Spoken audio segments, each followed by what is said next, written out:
Cuando éramos religiosos, rezábamos, desconociendo la banalidad y el sinsentido del palabrerío, que repetíamos una y otra vez.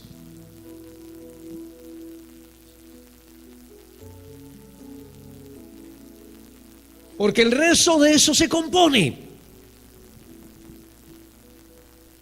de un palabrerío que se repite una y otra vez. Nos convertimos al Señor Jesucristo. Y en algunos casos parece que nuestra comprensión sobre el valor y significado de la oración cambió muy poco. Conocimos al Señor y nos dimos cuenta que la oración era un recurso maravilloso, maravilloso. Un recurso formidable para estar en conexión, en contacto permanente con nuestro Padre. Pero de repente fuimos tomando vicios e incorporándolos en la oración, de tal manera que viciamos la oración. La pudimos llenar de legalismo, de mil cosas, y le sustrajimos la esencialidad, el valor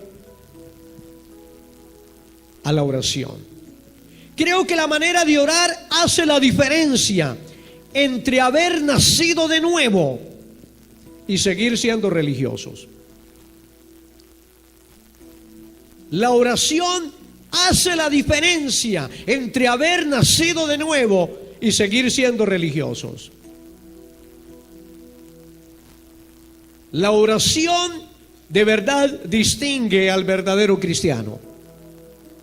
Es muy interesante.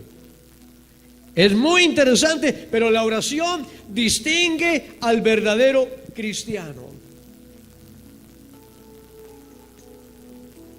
Quiero que venga conmigo a San Mateo capítulo 6, versículo 7. Permítame tomar aquí San Mateo capítulo 6, versículo 7. Acerca de Jesús y la oración, este será un tema que desarrollaré más adelante con más detalle. Pero permítame en esta mañana por lo menos tomar el versículo 7 de esta porción. Mateo capítulo 6, versículo 7. Jesús dijo: y orando no uséis vanas repeticiones como los gentiles, es decir, como los impíos, como los paganos. Esos eran los gentiles, el pueblo que estaba por fuera de la fe judía, de la gracia que venía sobre ellos. Está diciendo que y orando no uséis vanas repeticiones como los gentiles, como los paganos, como los religiosos, que piensan que por su palabrería serán oídos. Por la repetición de sus muchas palabras. Jesús está diciendo aquí que las palabras del religioso que la repite una y otra vez son palabras irreflexivamente repetidas. No hay ningún sentido en ellas. Son simples frases recitadas. Esa es la manera como el pueblo o como el mundo reza o hace sus diferentes oraciones. Pero Dios no está impresionado. Dios no está impresionado que la gente haga sus oraciones. Más de 7,000 millones de personas y muy pocas no tienen religión. Muy pocas no tienen religión y cada una de ellas invoca a su Dios. No hay gente que rece tanto como los musulmanes. Los musulmanes son extraordinarios para para rezar o para orar a su manera, pero no tiene nada que ver con Dios. Los budistas también tienen una disciplina de meditación, y cada uno de ellos está dirigiéndose a su propio Dios. Dios no está impresionado de ninguna manera. Banalidad de banalidades está representada en aquel tipo de conversación que se considera religiosamente que está dirigido a Dios, pero que en lo práctico o en lo cierto dista de la presencia del Señor. Me inquieta ver algunos hermanos, mis amados, me inquieta ver algunos hermanos que no han entendido lo que es la oración. No han entendido lo que es la oración. No han entendido. Están enviando por WhatsApp la oración del miércoles, la oración del lunes. ¿Quién dijo? ¿Quién dijo? ¿Quién dijo que la oración es un precocido? ¿Quién dijo que la oración es un preelaborado que yo envío para que otro lo recite? ¿Quién dijo? Si usted lo hace, revise su conversión. No ha entendido que la oración fluye cuando se está en la presencia del Señor.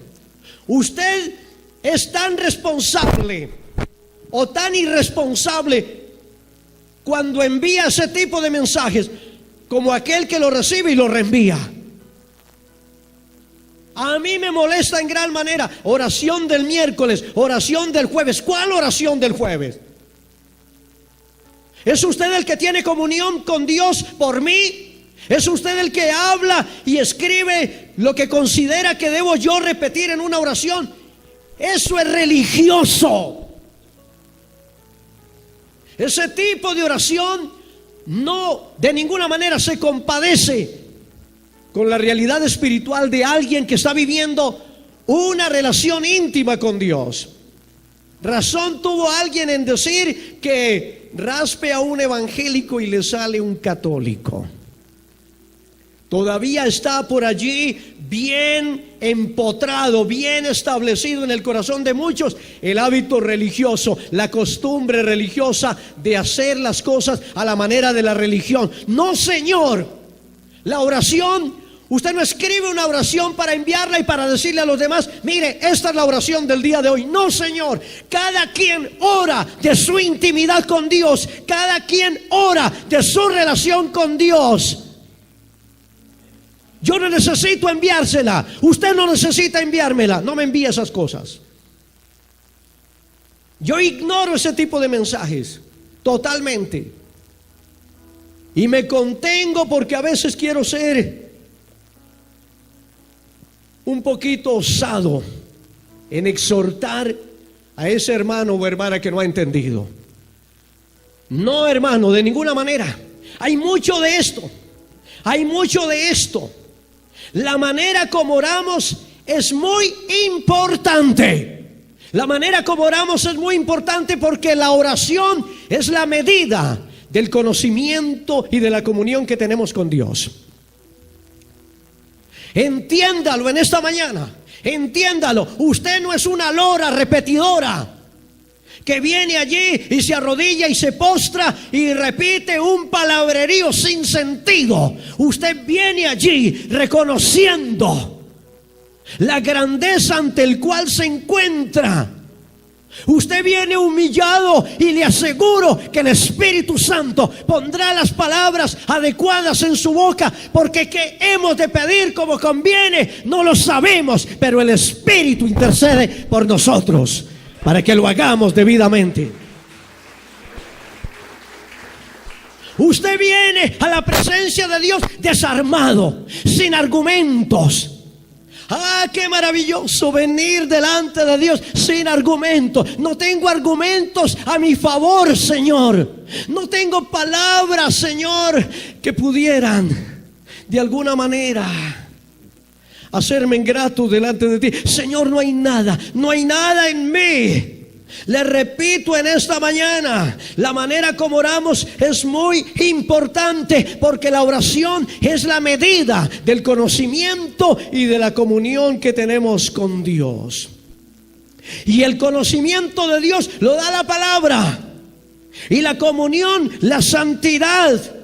Es decir, sin el conocimiento de las Escrituras, usted no conoce a Dios. Y sin la santidad, usted no puede tener comunión con Dios. Así que si usted no conoce la palabra y no vive santamente, usted podrá hablar cualquier cosa que se le antoje delante de Dios, pero eso no se llamará oración. Eso no se llamará oración. Entiéndalo en esta mañana. Hay que remover vicios, hay que hacer compromiso. Ustedes dirán, y he escuchado a muchos cristianos decir: he orado por años y años por esto o aquello y no recibo respuesta de Dios. Y yo le quiero decir en esta mañana: el Señor no responde cualquier tipo de oración. Claramente no responde cualquier tipo de oración. Hay un orden claro establecido en la palabra. Usted primero lo conoce por la palabra. Usted tiene comunión con Él a través de la santidad. Y cuando usted vive en esa armonía de obediencia, de sujeción a la palabra, usted podrá venir delante de Dios. Y es más, usted podrá venir inclusive sin palabras. Usted podrá venir sin palabras. Oh, mis amados hermanos, toda oración por fuera de estos elementos es cualquier cosa menos hablar con Dios. El Señor Jesucristo confrontó e invalidó la manera incorrecta de orar de los fariseos y de los gentiles. Es que si no hubiera una manera equivocada de orar, la Biblia no lo diría. ¿Me escucha? Si no hubiera una manera incorrecta de orar, la Biblia no lo diría. Y entonces podríamos hacerlo de cualquier manera. Pero cuando la Biblia corrige los vicios de la oración, es porque Dios tiene interés que lo hagamos correctamente, que lo hagamos como debemos hacerlo. Sí, Jesús confrontó e invalidó la manera incorrecta de orar de los fariseos y de los gentiles, que es la forma típica del religioso, no del convertido. Venga conmigo a Lucas, Evangelio de San Lucas, capítulo 18. En Evangelio de Lucas, capítulo 18, versículo 9, ahí comienza la parábola del fariseo y del publicano. Y ahí está la manera correcta de orar y la manera incorrecta de orar. No hay una escritura más clara sobre la manera equivocada de acercarnos a Dios, que nos enseña cómo hacerlo y cómo no hacerlo. Versículo 9. A unos que confiaban en sí mismos. A unos que confiaban en sí mismos. He ahí el gran problema. No podemos acercarnos a Dios con autoconfianza, con confianza en sí mismos. La confianza en sí mismos nos torna soberbios. Nos despoja de la humildad, de la sencillez, de la simplicidad con que debemos acercarnos a Dios. Y aquí está diciendo: a unos que confiaban en sí mismos como justos y menospreciaban a los otros, dijo también esta parábola. 2 hombres subieron al templo a orar. Uno era fariseo y el otro publicano. Es decir, uno religioso, pulcro, moralista, extraordinario hombre en términos espirituales, a sus propios ojos y a los ojos de la sociedad hebrea. Y el otro, un publicano, un cobrador de impuestos, como diríamos vulgarmente en este tiempo, una rata. Robaba, saqueaba al fisco, algo parecido de lo que hoy abunda en este sistema. Un publicano, un personaje despreciable socialmente. Alguien que si lo veía, es decir, si alguien veía que un publicano estaba de rodillas, seguramente diría: hipócrita, aquí viene a pelar rodilla. Pero allá, cuando tiene la oportunidad, entonces sustrae del fisco nacional, o más bien cobra los impuestos para enviárselos al César. Traidor, hipócrita. Y allí estaban esos dos hombres orando, dice la palabra del Señor. El fariseo, puesto en pie, oraba consigo mismo de esta manera: Dios, te doy gracias porque no soy como qué personaje, ¿verdad? Qué hombre tan sobrado, qué tan excelente ciudadano, qué hombre tan ejemplar espiritualmente y social y moralmente en todo. Porque no soy como los otros hombres. No soy ladrón, no soy injusto, no soy adúltero, ni aún como este publicano. Soy un hombre de bien. Señor, aquí tienes un hombre de bien. ¿Has visto tanta virtud en la tierra, Señor? Mire, aquí está. ¿Conoces a alguien de mis calidades morales y espirituales? Aquí está, Señor. Aquí me presento delante de ti. Señor. Realmente se estaba presentando delante del mismo.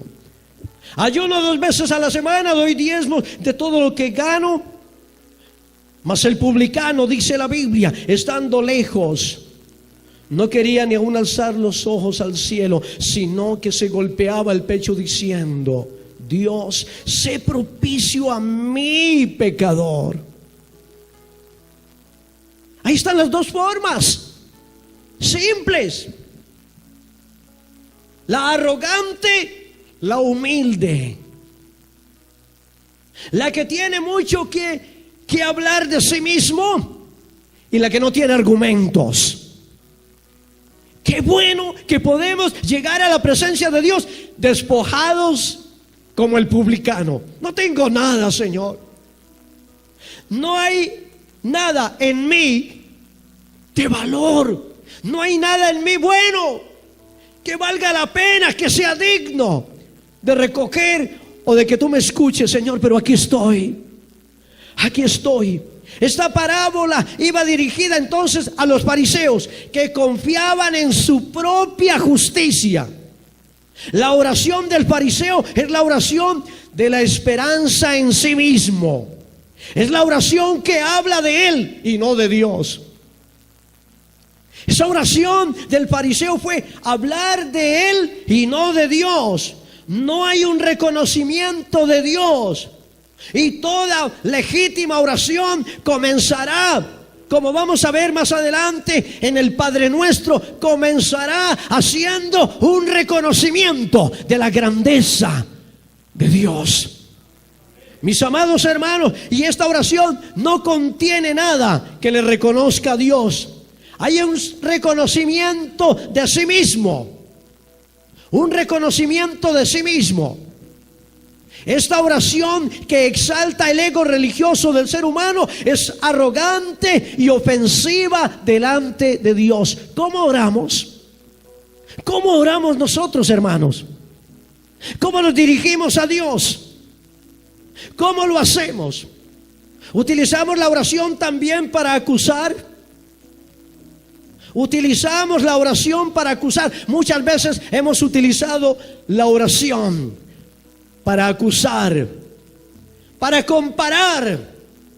La oración del publicano, del fariseo, no es una oración tan lejana en la realidad de mucho cristiano. En la realidad de mucho cristiano que cree tener una vida tan impoluta espiritualmente que puede compararse con los demás. y sentirse sobrado frente a los demás. Oh, mis amados hermanos, qué buena es la oración, el modelo de la oración del publicano. Porque la oración, mis amados hermanos, del fariseo es la oración de la arrogancia, es la oración del sí mismo, es la oración, mis amados hermanos, o más bien diríamos, es el antimodelo de la oración, totalmente el antimodelo de la oración. Este cuadro bíblico nos enseña que una buena oración no está hecha de bonitas y de muchas palabras, de ninguna manera. Que venir ante la presencia del Señor es una dignidad inmerecida, que deja al descubierto nuestra mísera condición de pecadores. Eso es supremamente importante. Cuando venimos delante del Señor en oración, miren, hermanos, nada que nos haga sentir tan despojados, tan miserables, tan escasos, tan limitados, que cuando nos sentimos verdaderamente en la presencia del Señor. Porque cuando estamos en la presencia del Señor, la carne es despojada. Si usted está verdaderamente en la presencia del Señor, su carne es despojada. El orgullo se quiebra, la soberbia se quiebra. Todo aquello que compone o alimenta su ego no resiste la presencia de Dios de ninguna manera. De ninguna manera. No la resiste. Así que cuando venimos verdaderamente delante del Señor, venimos sin argumentos. Allí estamos en nuestra miserable condición de pecadores. Ah, mis amados hermanos, muéstreme cada cuadro bíblico donde hombres y mujeres se hayan acercado legítimamente a Dios. Muéstreme cómo se acercaron. Recuerda el cuadro de la mujer de María, la mujer pecadora que se acercó a Jesús. ¿Cómo se acercó a Jesús? ¿En qué condición se acercó a Jesús? La mujer que rompe el vaso de alabastro y derrama el perfume sobre Jesús. En llanto está ahí quebrantada. Toda persona que está en la presencia del Señor genuinamente se siente, en términos humanos, disminuida. Sí, mis amados hermanos, se lo quiero repetir. Este cuadro bíblico nos enseña que una buena oración no se hace de muchas y bonitas palabras. Que venir ante la presencia del Señor es una dignidad inmerecida, que me deja al descubierto, que pone al descubierto mi miserable condición como hombre pecador, y que una vez reconociéndonos indignos ante la presencia del Señor, se abre lugar para nosotros delante de Él. Queremos abrir lugar en la presencia de Dios cada vez que vengamos o que vayamos a su presencia. De verdad, sencillo, hermanos. La fórmula es humillación, quebrantamiento de alma y de espíritu para ser hallados delante de Dios. No hay otra forma, hermanos. No hay otra forma de acceder a la presencia del Señor. El salmista en el Salmo 51 dijo que al corazón contrito y humillado no desprecias tú, oh Dios. Al corazón entristecido, humillado, afligido, quebrantado, ese corazón no es despreciado por Dios. Ese corazón es acogido por Dios. Dios recepciona. Escúcheme bien, Dios en el cielo recepciona a hombres y mujeres cuyo espíritu está quebrantado, cuyas almas están partidas. está en una condición donde se siente miserable, donde las cosas no le funcionan, se siente al borde de la ruina, está en una condición espiritual de cuidados intensivos, venga a Dios con ese corazón molido, venga con ese corazón afligido y deje que Él haga, porque Él hará. Él le levantará de allí, le levantará victorioso, no tengo la menor duda. Torre fuerte es el nombre del Señor, a Él correrá el justo y le levantará. Él levanta al caído, pero al caído que reconoce la grandeza y el señorío de su Señor. No buscamos en la oración, escúcheme bien, no buscamos en la oración la grandeza de nuestro espíritu. No buscamos en la oración la grandeza de nuestra espiritualidad. No. La verdadera oración nos empequeñece. ¿Por qué? Porque nos introduce a la presencia grandiosa y gloriosa del Dios Todopoderoso. Cuando entramos a la presencia del Señor, solo hay uno grande. Yo soy el pequeño, el insignificante. Él es mi majestad. Cuando entramos a la presencia del Señor, yo no tengo argumentos. Él tiene las palabras. Cuando entramos a la presencia del Señor, yo estoy despojado para que sea Él ciñéndome de su gracia y de su misericordia. Porque la Biblia dice que este publicano, esa era la condición del publicano, la majestad de Dios estaba allí, pero él era indigno. Claro que él era indigno, se reconoció como tal. Allí estaba él, que no se atrevía a levantar su rostro delante de Dios. Allí estaba él, el publicano, que sabía que era menospreciado socialmente. Allí estaba el publicano, que no tenía nada, ninguna virtud, nada a su favor que pudiera presentar delante de Dios. Allí estaba el publicano,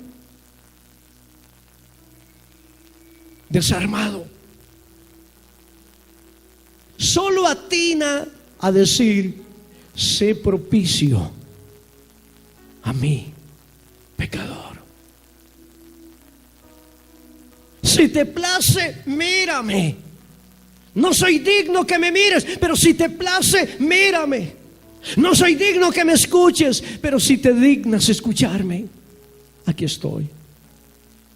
Escúchame desde el gemido del alma, porque no tengo palabras. Escúchame desde el dolor de mi alma, porque no tengo argumentos, Señor. ¿Cómo dejaría el Señor un alma o una persona que se encuentra quebrantada de esta manera? Yo creo que nuestra realidad cambiaría, y nuestras oraciones, si cambian en su forma, en su esencia, en nuestra actitud, en nuestro espíritu, estoy seguro, totalmente seguro, que también cambiaría nuestra realidad. Estoy convencido que parte de la realidad inmodificable en la que vivimos obedece a oraciones que no han pasado por el filtro de la conversión. Oraciones que hemos aprendido a repetir, como las que recibimos por WhatsApp, que se corresponde a una actitud religiosa.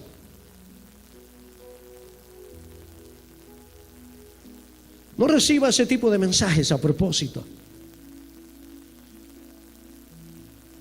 Hágale una amonestación al que le envíe ese tipo de mensajes. Dígale: gracias,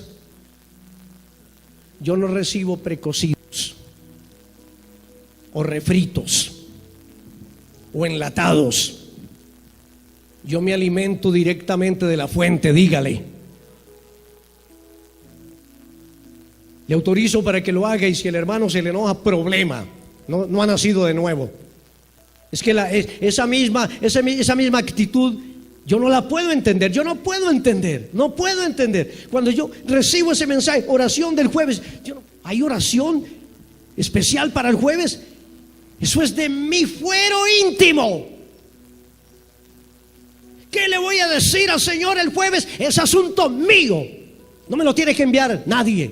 Nadie me tiene que enviar, ni de lunes, ni de martes, ni de miércoles, ni de jueves, ni de viernes, ni de sábado. No me envíen esas bobadas. Y si usted está enseñado a enviarlo, revise su conversión. Algo no anda bien en su relación con Dios. Todavía tiene ahí la costra de la religión. No ha nacido de nuevo. Póngale cuidado, porque la oración indubitablemente habla del nuevo nacimiento. El que ora correctamente es porque tiene una relación correcta con Dios. Y el que tiene una relación correcta con Dios es porque ha nacido de nuevo. Eso no son cosas al azar. Eso está todo allí entrelazado, mis amados hermanos. Yo tengo una relación correcta con Dios, yo tengo una oración correcta con Él. Y si yo tengo una relación correcta y una oración correcta, es porque yo he nacido de nuevo. He nacido de nuevo. La verdadera oración nos empequeñece, porque venimos ante el grande, ante el Dios todopoderoso, ante el magnífico, ante el extraordinario. Así que la oración del fariseo fue reprobada por Jesús. No ore como el fariseo. Mire el que está al lado y dígale: no ores como el fariseo, ora como el publicano. Mis amados hermanos, con la cabeza en el piso, con el corazón derramado en la presencia de Dios, y de ahí en adelante espere. ¿Qué va a suceder? Asunto de Dios. Él hará lo que quiera, Él hará como quiera, y lo hará en cada uno de una manera diferente, porque Dios es un Dios de trato individual. Dios es un Dios de trato individual. Amén. El Señor también descalificó la oración pantallera, que busca impresionar a los demás. El Señor la llamó la oración de los hipócritas. Venga conmigo ahí mismo a Mateo, en el capítulo 6, versículo 5. Dice así la palabra del Señor: y cuando ores, no seas como los hipócritas, porque ellos aman el orar en pie en las sinagogas y en las esquinas de las calles para ser vistos de los hombres. De cierto os digo que ya tienen su recompensa. Estamos mirando aquí la forma equivocada de orar, como el fariseo que pone o coloca delante de Dios toda su condición egolátrica. Pero también tenemos allí ¿qué dice la palabra allí en el versículo 5? Tenemos allí al gentil. Esta oración es la oración de los gentiles. Es la oración del hipócrita. Es la oración que se muestra. No, mis amados hermanos, usted no tiene que tratar de impresionar a nadie. ¿Sabe? Usted conoce personas que dicen: mis amados hermanos. Alguien dice con cierta arrogancia, porque déjeme le digo, yo siempre digo que el ladrón más peligroso es el que carga Biblia. El ladrón más peligroso es el que carga Biblia, no el que carga el cuchillo, porque usted sabe a qué atenerse cuando le ve el cuchillo al otro. Pero cuando usted le ve la Biblia al que lo va a engañar y lo va a tumbar, usted cae fácilmente. El ladrón peligroso es el que carga Biblia, no el que carga cuchillo. Y el soberbio y arrogante peligroso es aquel que dice profesar una comunión con Dios. Y hay mucho de eso dentro de las iglesias. Hay mucho dentro de eso, dentro de las iglesias. Hay personas que dicen, mire hermano, vea, toque aquí esta rodilla, toque, vea, aquí hay callo. Y a mí qué me importa si hay callo o no hay callo. Si usted tiene tanto callo aquí, me imagino el que tiene en la lengua y en el corazón. Porque usted no tiene que estarle diciendo a nadie cuánto ora. Jesús dijo, usted entre a su pieza, cierre su puerta y allí en secreto háblele a Dios. Y Dios que te ve en secreto te recompensará en público. Amén. Amén. Arrogancia. Hay mucho de eso. Hay mucho de eso. Así que el Señor también descalificó ese tipo de oración pantallera, impresionista, ¿sí? Que quiere dejar en los demás, como dicen los muchachos por ahí, descrestar, ¿no? Espiritualmente. Jesús la llama la oración de los hipócritas. Ahora, otra cosa importante que tenemos que tener en cuenta cuando vamos a orar, porque estos ejemplos que Jesús señala es para que nos mantengamos a distancia de estas costumbres. A distancia de estas costumbres. Una cosa supremamente importante está en Marcos capítulo 11, versículo 25. Y es que si oramos sin perdonar al ofensor, esa oración no sirve para nada. Escúcheme bien en esta mañana. Perdonar al ofensor es imprescindible en el orante. En el orante. Hay muchos cristianos por ahí que aún son, no sé si francos o atrevidos, pero dicen: yo no he podido perdonar a fulano. Entonces me imagino que lleva un año sin perdonarlo. Debería llevar un año sin orar. Porque si ha orado durante ese año que no ha logrado perdonarlo, déjeme le digo, sus oraciones valen lo que vale un cero a la izquierda. Nada. Ahí está clara la palabra. Y cuando estéis orando, cuando se está orando, ¿dónde se está? ¿Dónde se está cuando se está orando? En la presencia de Dios. Mira el que está al lado y dígale: cuando se está orando, se está en intimidad con Dios. Se está en la presencia de Dios. Y el Señor dice: y cuando estéis orando, es decir, cuando estés en la presencia de Dios, perdonad si tenéis algo contra alguno, para que también vuestro Padre que está en los cielos os perdone a vosotros vuestras ofensas. Oración sin perdón no vale. Repita conmigo: oración sin perdón no vale. Repita: oración sin perdón no vale. Así que no se pele más la rodilla. Si no logra perdonar, dése cuenta que está en problemas serios. Esas oraciones valen nada. Valen nada. Mire cómo el Señor nos enseña, no solamente en términos de lenguaje, sino también en términos de actitud, pero también en términos de espiritualidad, cómo debemos estar para orar, hermanos. ¿Cómo debemos estar para orar? Ahora déjeme le digo, para orar no necesitamos tener un corazón impecable, pero sí un corazón quebrantado. Sí, si usted tiene un corazón que no es un corazón del todo limpio, pero es un corazón que se quebranta de Dios, de allí lo levantará el Señor limpio, de allí lo levantará el Señor nuevo, renovado, de allí lo levantará el Señor con convicción de que no peque más. Amén. Amén, iglesia. Aleluya. ¿Cómo orar? ¿Cómo no orar? Perdonar al ofensor no es una opción, mis amados hermanos.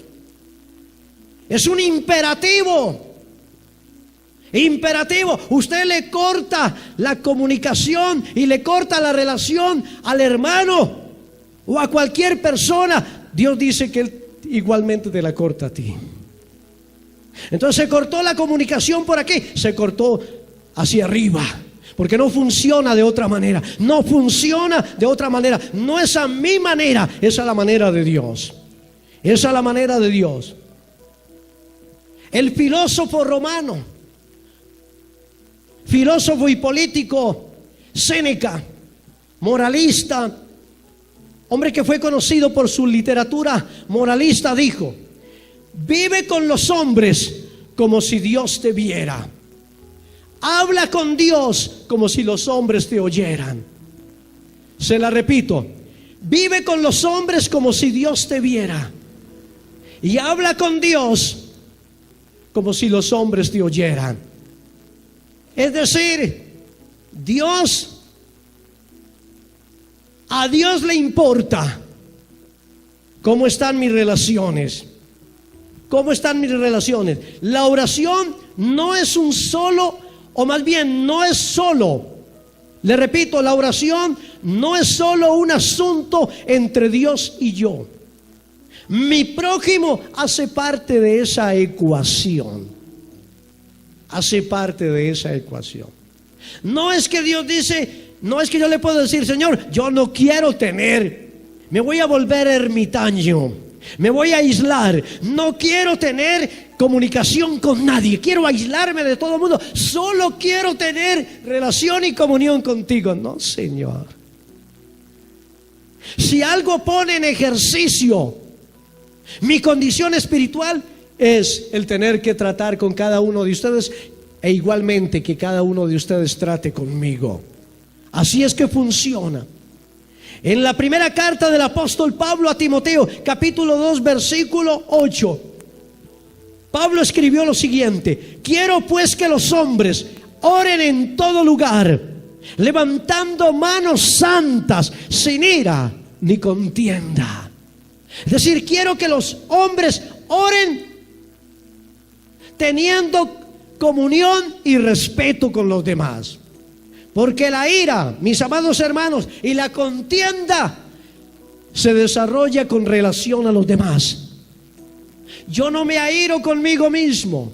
Yo no tengo contienda conmigo mismo. Yo necesito a un alguien con quien enojarme, a un alguien, mi amado, con quien contender. Pero Pablo dice: quiero que todos los hombres levanten manos, óigame bien, levanten manos santas, que oren en todo lugar, levantando manos santas, sin ira ni contienda.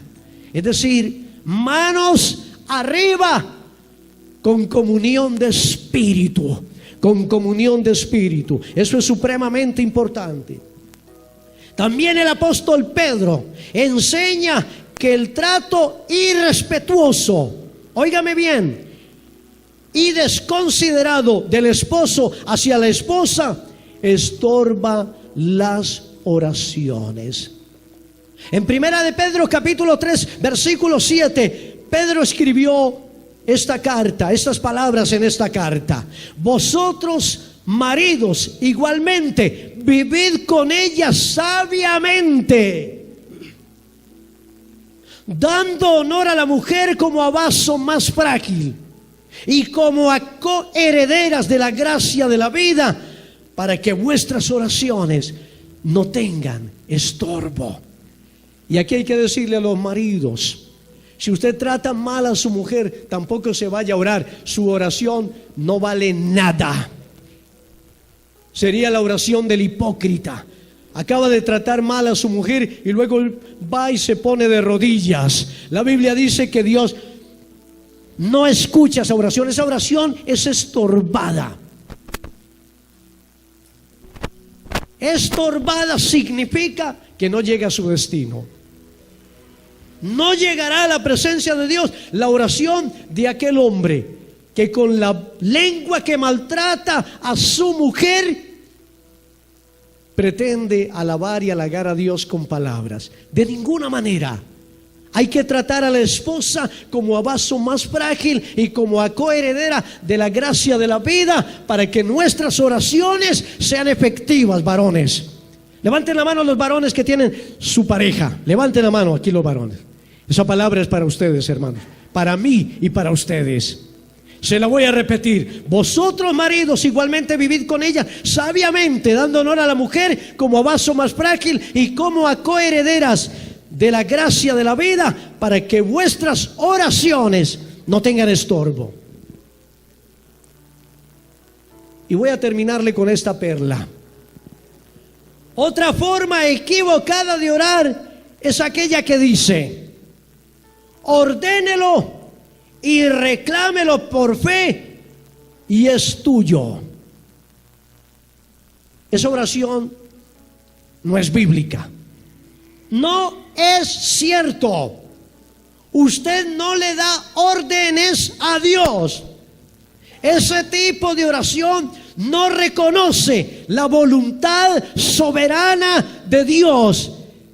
Cristo nos dio ejemplo de oración sometida a la voluntad del Padre. Hoy hay mucho charlatán diciendo: usted lo pide, usted lo ordena y lo tiene. Ah, sí. ¿Quién es el siervo, usted o Dios? Porque el que obedece es el siervo. Y si Dios está a nuestra disposición para obedecernos órdenes, entonces yo soy el Señor y Él es mi siervo. ¿No le parece demasiado atrevido? Pero hemos aprendido a orar de la manera incorrecta. Hemos aprendido que a Dios se le da órdenes. ¿Dónde está eso en la Biblia? Ordénelo por fe y lo tiene. ¿Y quién se lo da si lo ordena? ¿Se lo dará Dios si lo ordena? Porque Dios está a la disposición de sus caprichos, de su voluntad, de sus deseos. Entonces Dios, a su soberanía y a su perfecta voluntad, para atender a sus caprichos. Para atender a sus caprichos. Es una desgracia, mi amado hermano. Jesucristo vivió toda su vida. Mírenlo en los evangelios. Siempre dijo: yo no he venido a hacer mi voluntad. Yo no he venido a hacer lo que me place. Yo no he venido a hacer lo que me viene en gana. Yo he venido a hacer la voluntad del que me envió, la voluntad del Padre. Ese es el modelo. El modelo para la oración, el modelo para la obediencia, el modelo para el servicio. Todo el modelo de vida espiritual y cristiana está en Cristo. Dele a Él la gloria.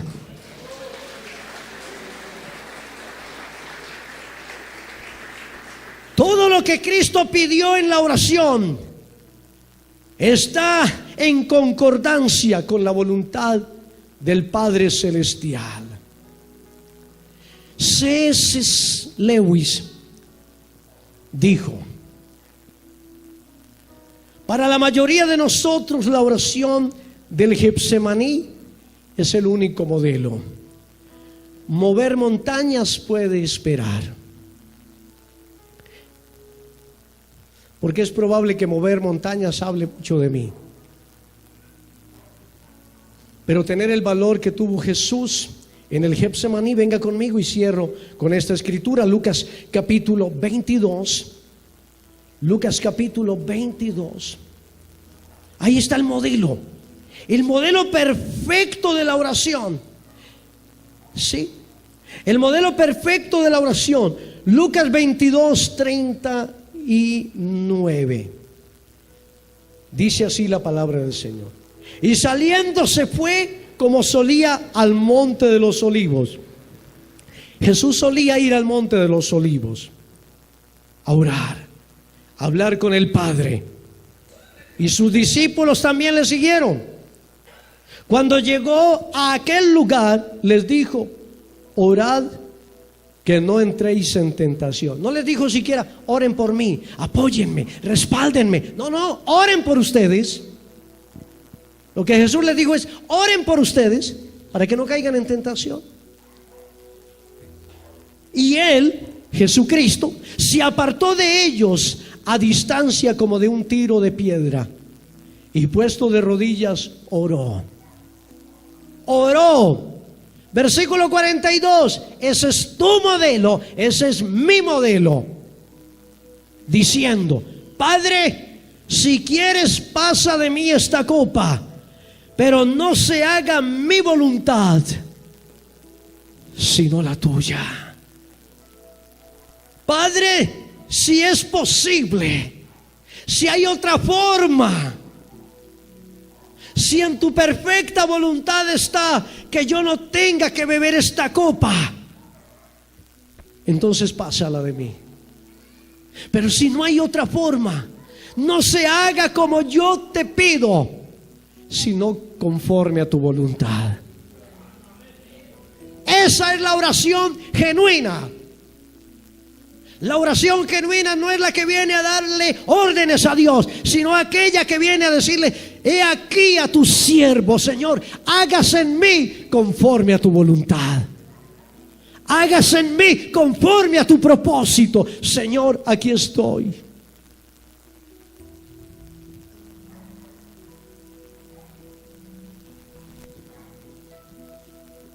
Y veremos la gloria del Señor. Si lo hacemos a la manera del Señor, veremos su gloria. Estoy convencido de eso. Con lo que sea de pie, cierre conmigo sus ojos.